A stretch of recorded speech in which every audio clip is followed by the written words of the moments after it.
and just having fun, enjoying the game. That makes sense. That makes a lot Mhm. of sense.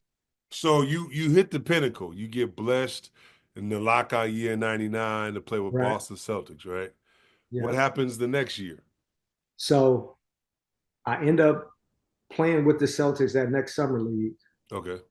The Celtics end up drafting Wayne Turner out Yeah, of yeah, Kentucky. yeah, yeah, yeah. And obviously I have my like I won't call it conspiracy theory, but Rick Pitino is my coach. He left Kentucky. Yeah, I remember. On I our remember. on our roster, Walter McCarty, Yeah, Antoine Walker, yeah, Ron Mercer, yeah, the same guys that were on that Kentucky yep. team won a national title when Coach was there. Hmm. Wayne Turner was the last guy that was on that team. So they Yeah. ended up drafting the same position, that I was playing. I was more of a point guard when I was at Boston, combo, but more point because of my size. Hmm. So they ended up drafting Wayne, and they didn't pick up that second year of that option. So after Boston, I ended up going to Spain, Okay. and I was still doing the whole summer league just to try to get back into the league. And I I remember remember. coming I back. felt like I seen you. I thought I seen you on Long Beach Yeah, State, maybe. so I end up coming back home that next summer, and Hmm. I was playing with the Suns. And at the time, great opportunity because they were looking for basically two guards, but they had three guys that was on that summer league team that they were going to basically choose from. Mm. Myself, Okay. a guy named Justin Love that was out of St. Louis, Okay. Okay. and then Paul McPherson that went to DePaul. I remember left-handed, strong. Left-handed Yeah, dude, yeah, yeah, stocky, yeah. He's strong, stocky, strong. super athletic. Yeah, yeah, So yeah. funny story is Frankie Johnson was the summer league coach at the time. Scott Okay. Skiles was the official Ah. Suns Okay. head coach at Okay. the time. So I was in a good place because they knew who I was from Mm-hmm. past experiences. And um, Paul McPherson basically was like the last cut. He made the team. He was like the 15th guy. So we go to summer league, and this is at Rocky Mountain Review. This is when the Utah Summer League was Rocky Mountain Review. And we in Utah, I played the first two games, do well. I remember Frankie was like, "Hey, we're gonna sit you down or whatever. We like what we see. We know what we're getting, so we're gonna play Paul." Like they Mm-hmm. had no intentions of even. I mean, he barely made the summer league team, right? Okay. Like He was a 15th guy. unjustly unfair. Call it what you want, Right, but right, right, right, right. here's where the story gets good. He plays in the third game. He plays like the third, fourth. I think it was like 6 games. So he plays like 2 or 3 games, and he is frying Trav. I mean, you talk about 3 level score. He was getting to the rim. He was getting fouled, midi, like facing up, jab, like doing it all, like getting to the paint, floats, everything. And he did that for like 2 or 3 games to the point. And in that fifth game, he ends up rolling his ankle. But he Mm. had done enough that they signed him. They gave him a 2 year deal after summer league, like right then. Damn. Go to training camp. He was cooking like that. So that's when they were like, "Hey, Marlon, can you play the last game?" Like just because they, wanted bodies and whatnot. I was like, "Yeah." I was ready to play like all of them. So I get out there. I'm closing out to a guy shooting in the third quarter. Actually, no, this was the second quarter because I remember I played the second half. Close out, have my foot up, and the dude attacks the closeout on the drive, and I push off of my foot, not realizing that I basically broke my foot, not completely, but like a stress fracture, Yeah. but I didn't know it.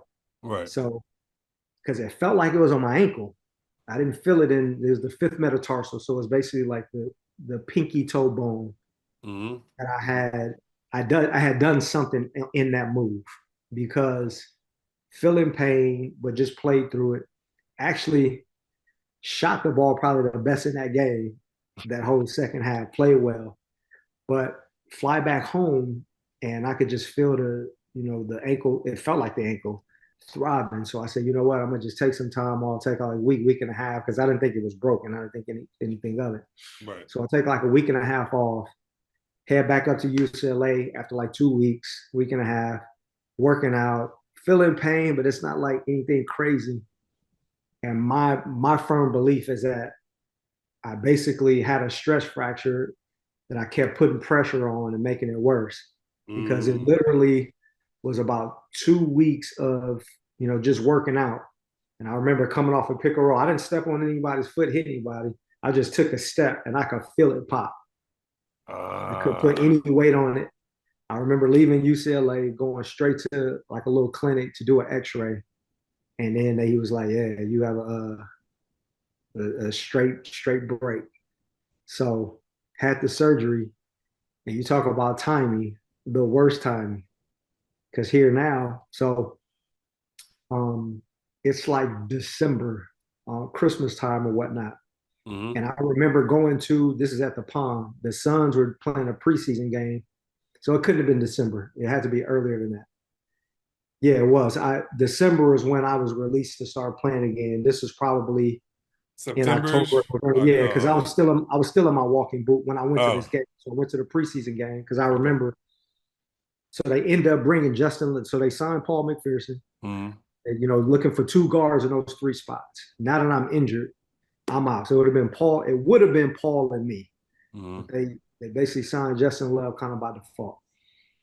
But he was on like a partial or non-guarantee or whatnot.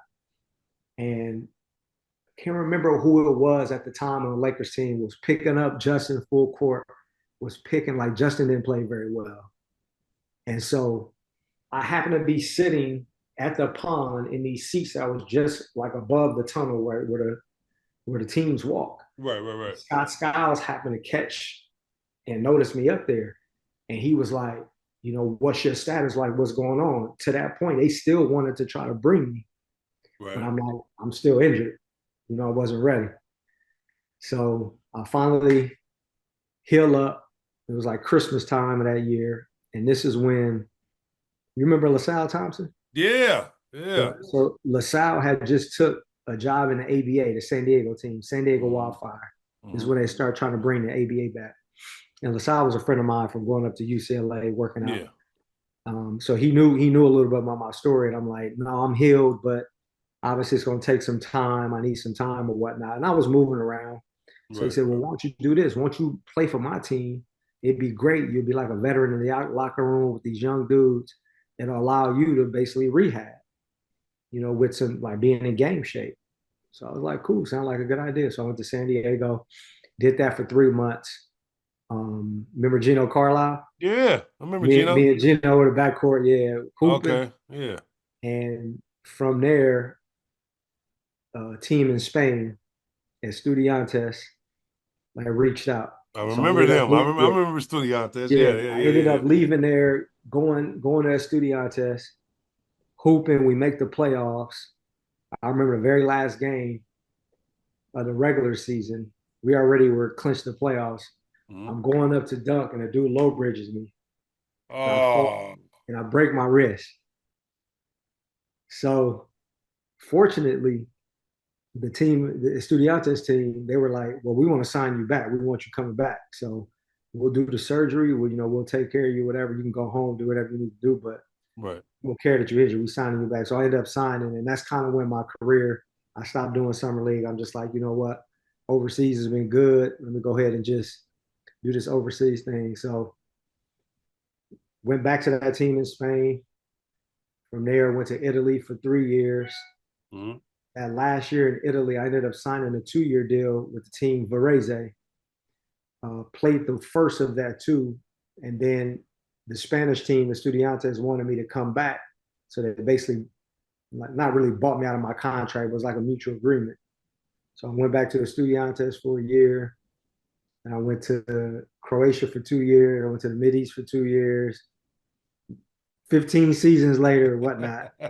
End up playing until I was 38. Very fortunate, outside of those injuries, that stretch and those 3 summers where I broke the foot. I ended up re-breaking the foot, but the screw was in place, everything, the surgery's fine, so it just needed time to heal. broke the wrist, and then I had a ligament in my thumb one summer. But it was like a stretch of it was like 2000, 2001 to like 2004 or five where I had those like consecutive injuries.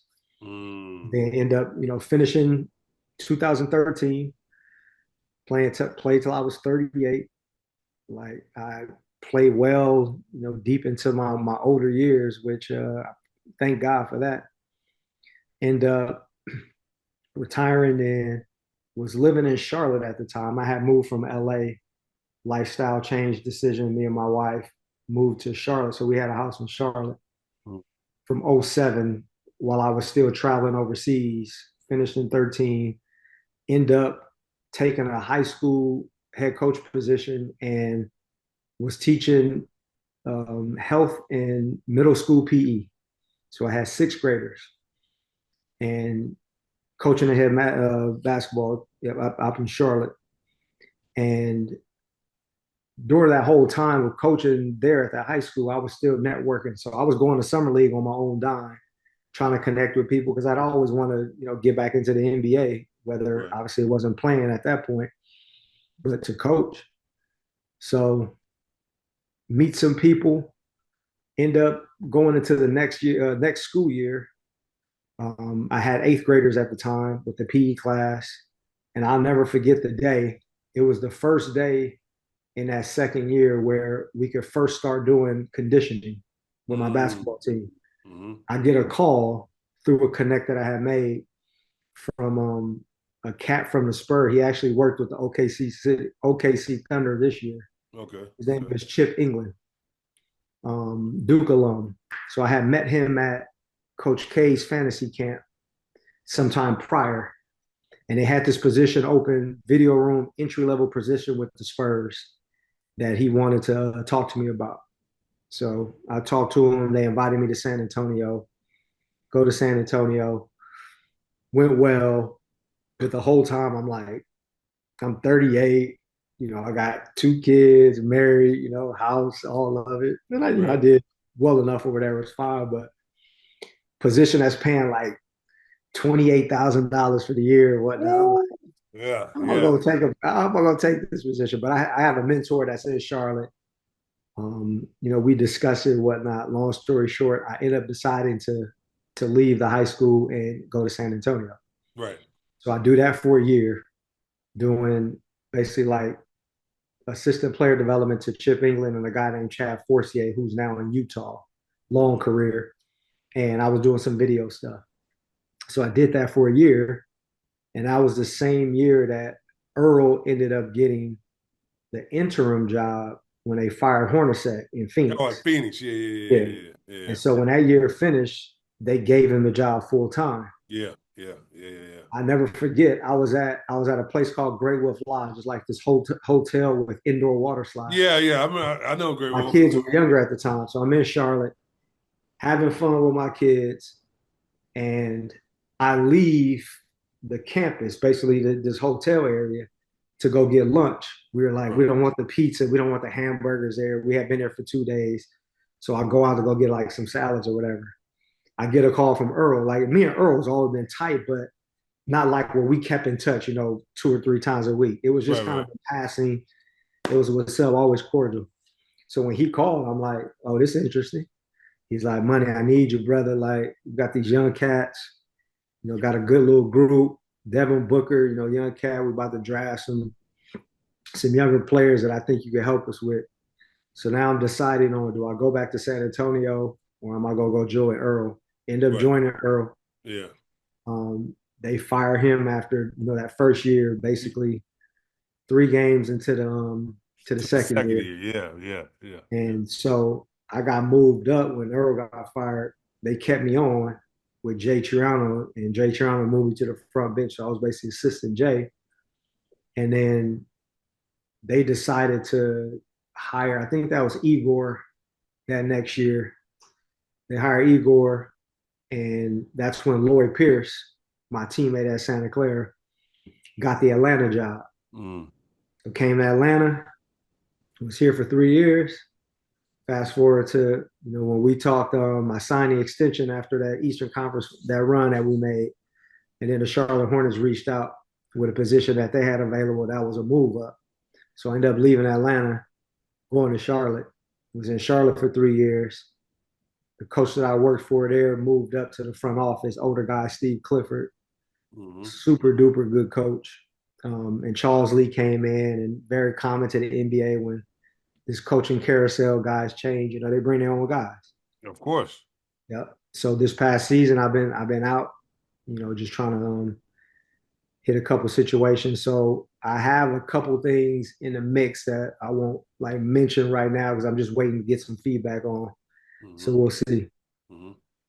Well, I mean, that's a hell of a story, I tell you that, because you Yeah, it's know, a long journey, brother. yeah, no, super long journey. Like I said, from playing, all those years overseas, like 38, like, Yeah, yeah. Americans, man, I finished when I was 33. When I was 33, they called me old, And you so know? it's interesting you say that, Trav, because I would tell people all the time, like for overseas, I was kind of one of those tweeners. They could find guys over there that could shoot. So my position being a two guard, not to say it was more difficult, but they wanted like legit point guards and like bigs for their foreign positions Yeah, yeah, because yeah, they could get twos and threes. They got those guys down the desert over there. So yeah. I'm just grateful, man. I've been super blessed to have had that career that I had. To be able to have the lifestyle I have and help me to be where I'm at today. So I'm grateful. No, man, like I said, just a crazy journey. Because like I said, you've been coaching, for a long time, over a So decade nine, plus. yeah, nine years in the NBA. Oh yeah, yeah, like 9 years, and like how many people get that opportunity? Not many. Right. And From it's crazy because like sitting out this season, you realize how fragile this thing is. Like when you're in it, you kind of just you're on a hustle and bustle, you're on that grind.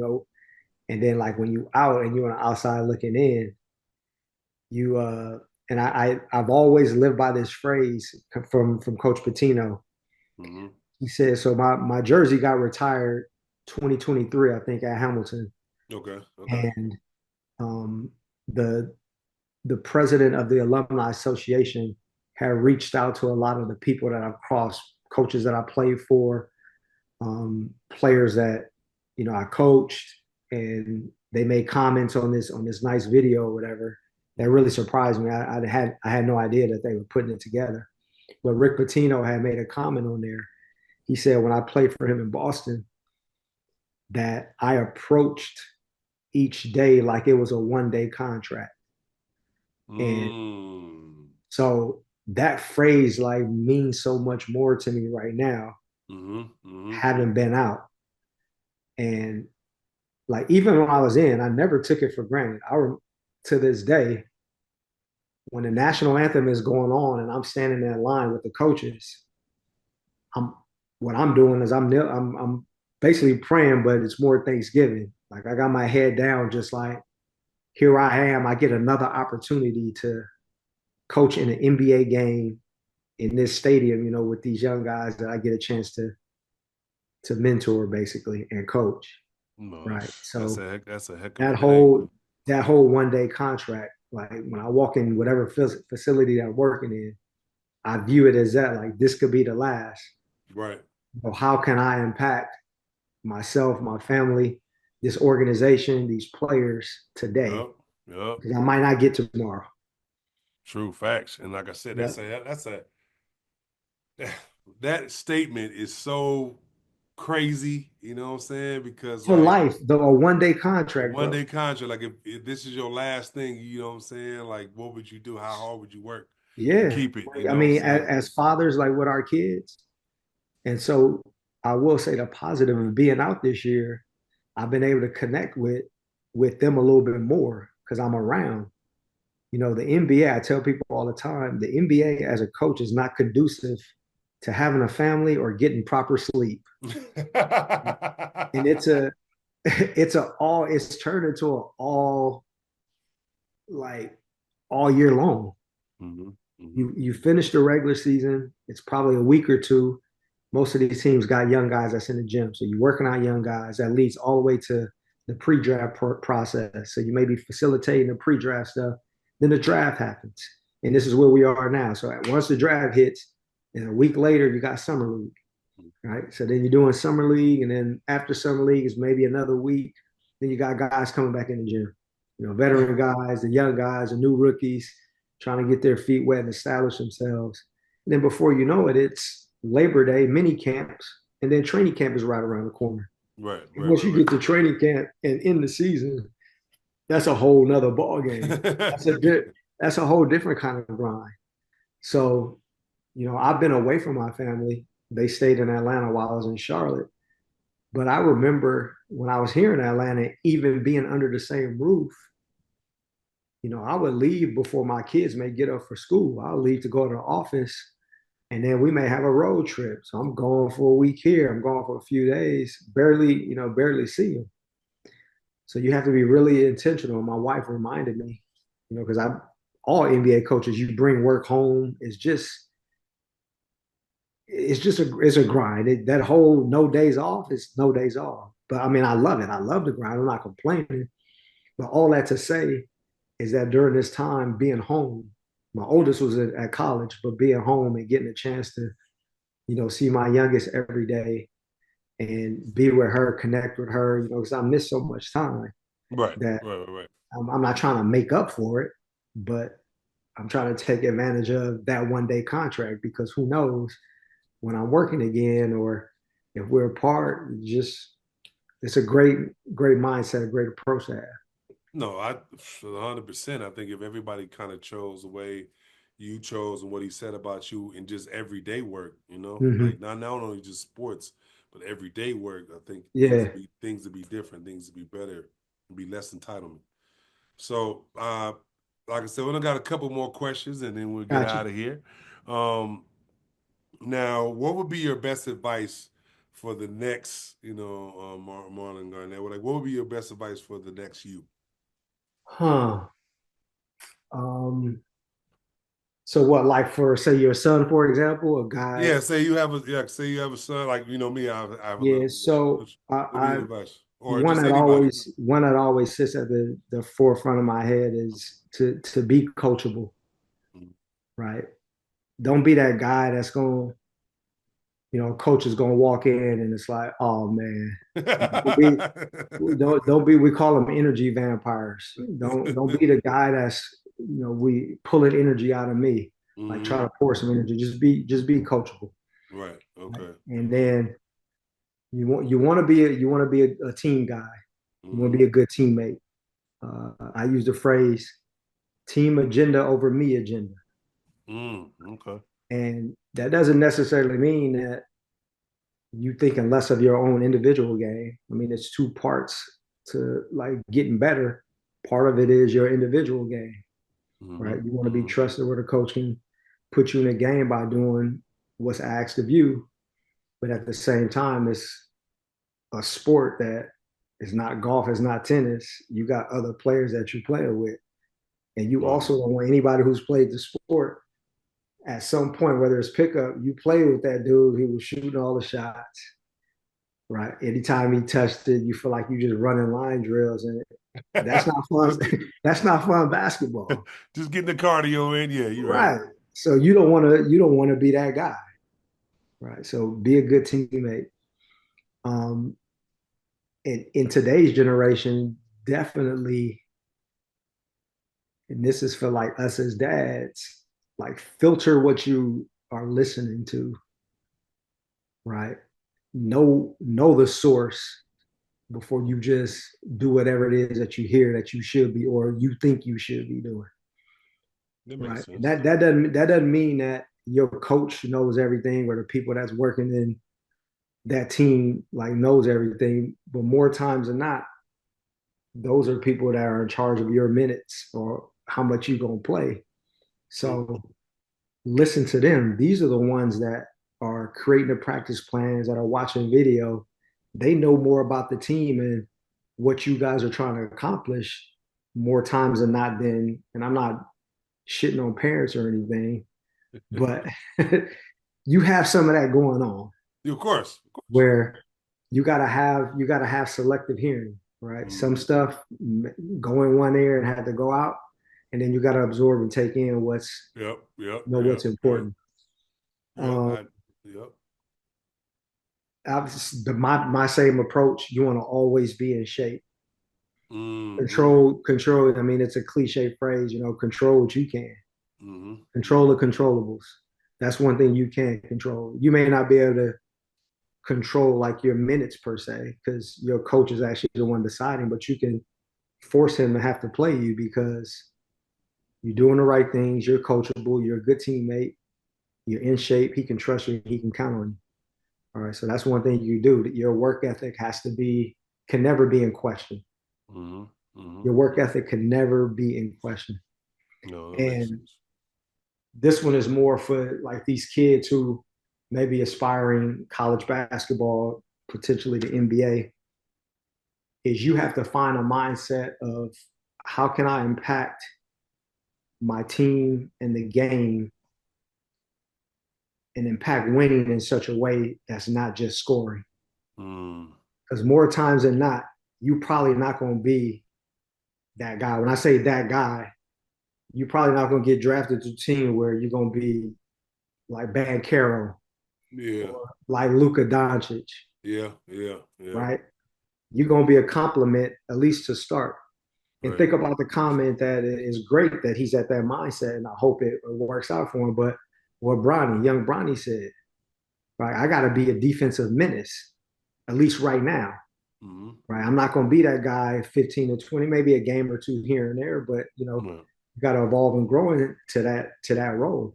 Mm-hmm. So how Mm-hmm. are you impacting winning? Like there's a lot of intangibles that you can do that's very valuable to a team, No, regardless of what your position that you play in. So find those couple things that you can do that's going to impact winning. And more times than not, it's not the stuff that anybody else wants to do because that's what gets you on the floor, right? Screen true. better, rebound. You know what I'm saying? Motor is a skill. Like if you look at the trend of the game today, conditioning is a big deal. You got Right. cats picking up 94 feet. Be that guy. Right. Be Right. that guy that where, during our time where dudes was picking up inline to inline That's true. and hounding That's the true. guy. What did coaches always say? Turn him at least 3 times before you get to half court. Right. It takes a Right. lot of work, right? But if you're one that's willing to do that, knowing that the other 13 guys, they Ain't. don't want to do that, guess who's going to play, Yeah, yeah, the one that right? can. Yeah. So that would be probably my last one is, what are some things that you could do or be outside of, lack of positional size or, regardless of what position, Mm-hmm. within the confines that you can impact winning that's not scoring. Yep. Yep. And I would tell, like I said, I would tell my son, like you can make $200 million being a guy who impacts winning, you know, and hit a jumper, a corner jumper. You hit a Mm-hmm. corner jumper, and you Mm-hmm. you a defense, you play hard, it's like you said, set screens, Alex Caruso. You can be 100 Look, million, $200 million player. teams need them. Yeah. You said who? So in that final series, who did Indiana put on Shea Gilders, the MVP? Your boy Yep. Nimhar, Nemore. Yep. Yep. Yep. right? Yep. And he And gonna get. Neesmith is probably one of their better defenders as well. Yep. I just think about what's his name? Alexander Walker from Minnesota. He He just he's got on what is Atlanta. yep, 60 whatever, $65 million. Yeah, And so and he just, defends, plays D, don't say nothing, does his thing. Like, and he may have a slightly different role here, yeah, but he found what he could impact and lay his hat on yep, to get to the point where now he may be able to evolve into okay, I might be a second option or a third option, and I might get a play around for me and be able to play our pick a roll. He may not. He may right. not need to. He may not want to, right? Mhm. Because he got that bag just off of what you said. Agreed. Being a good defender and making open a three. Yep, yep, yep, yep. Well, Marlon, man, I want to say thank you, man. I Oh appreciate you for man, my coming on, pleasure, bro. man. I know we hope I didn't keep you. I know we went longer It's all than maybe good, we man. Like talked I said, about. this This is a legendary talk with legendary basketball players, so it's all And good, man. I appreciate you, brother. Thanks for having me on. Appreciate it. All right. You can follow, like I said, thank y'all for listening. Like I said, you can follow me at Travis W. Reed, it's REED, REED, Travis W on Instagram, Facebook. I post on all my social media, both those sites. Travis Reed website is coming soon. Probably in the next, like, by the time y'all hear this, it'll probably be out. Probably be in the next like month or so, along with everything else coming out. So if y'all still looking for that merch too, hit me up, DM, message me, and I'll send it to you out personally. All right, thanks for y'all listening. Peace.